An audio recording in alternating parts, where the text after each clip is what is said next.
Did you do a full the Barbenheimer?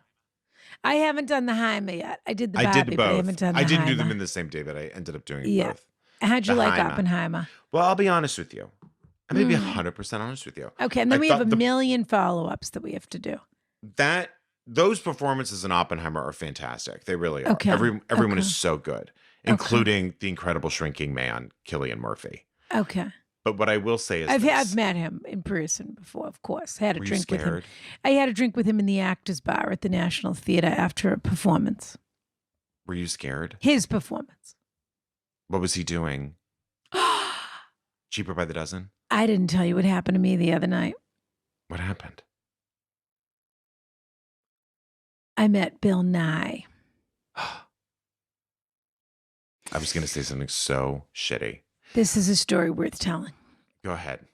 Bill Nighy, one of the most famous, probably one of the most living legendary British actors. He is. He's worth every ounce of that. Just got nominated for an accolade. Oscar last year. I've seen him on stage before over there. I didn't like the play, but I liked him. He's great. I will not name the restaurant because it is my understanding that he and I are both regulars, surprise, surprise, at the same restaurant. Now, this is a restaurant where I like to go when I'm in London, and I like to sit. Excuse me, I went to Sketch last week. I had never been. You're kidding. Oh, you know who? Because I bet Baby Steve loved it. Baby Steve didn't like it at all. She thought the food was terrible, and she was right. Well, I got to tell you, ever since they went from hot pink to mustard, things apparently have gone downhill over there. She did not enjoy it for a minute. She thought the food was disgusting, and she was correct. I had to text Ed Kimba afterwards and say, "What's going on?" They changed everything up there, apparently. It's absolutely atrocious. Yeah. And I thought it was going to be sort of a fun little kids Instagram. Right, like an Alice in Wonderland kind of vibe, yeah. Well, it wasn't.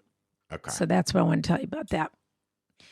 So you're not going to reveal the name of the restaurant? I won't. Okay. I was walking to this restaurant. I happened to be with Mr. Cleveland, believe it or not. He's here. August is sort of a short month for his business. So he usually takes August off. He'll be back in Cleveland by September, Labor Day, right after Labor Day when things start heating up again, of course. But it's summer. So he has to get all the movie theaters done before the summer because summer is movie season. Right, of course, and it gets a little less crowded. He's sort of cyclical, his business. He does the movies in the winter when no one's going, and then he does, hotels, etc. after the season ends. So usually August is sort of a sweet spot for him to take a little time. Can I tell you something, Ronna? I couldn't care less. Well, it's too late. I already described it. You'll never get that time back. In any event, we were walking down the street towards this place. And it's usually a very busy street, but it happened to be completely empty in this moment. It's a very short street. Mm-hmm.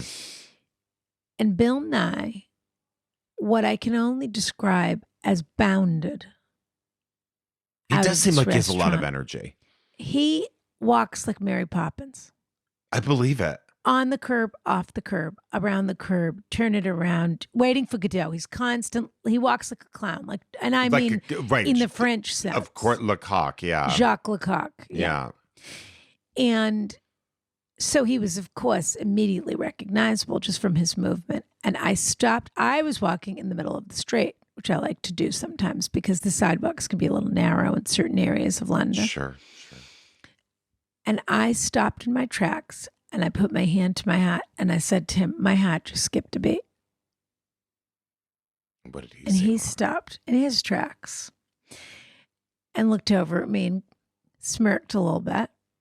And I said, you can still do that. Meaning you can still make a person's heart skip a beat. And he sort of cocked his head to the side a little bit and smiled. Yeah. And then he extended his hand to me. Huh. And I took his hand and I shook it and I said, I think you're absolutely terrific. Ronna. I said, you are one of my all-time favorite actors. And I said, and I'm not just telling that to you because of your performance. I'm not just some American who's telling you they love you from your performance in Love Actually. Sure. And and then I said, but what if I was? And he shrugged. Immediately playing some weird Russian roulette with him. And he shrugged his shoulders and smiled as if to say, that would be fine too. Sure. And I said, where are you going? You look terrific. He was wearing a sport coat, buttoned in the center, and a tie with a chambray shirt underneath. And I said, where are you going? You look terrific. He had a Daunt books bag slung over his shoulder, which everyone knows is the absolute highest symbol of status in all of London. I like this entire look, head to toe.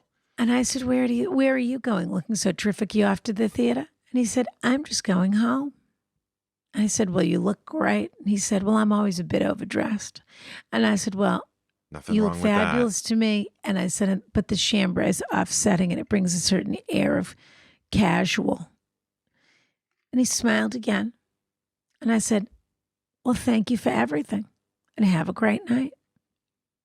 And off he walked. And he was off the curb and on the curb. And I think I might have made his night. I wonder if I saw him.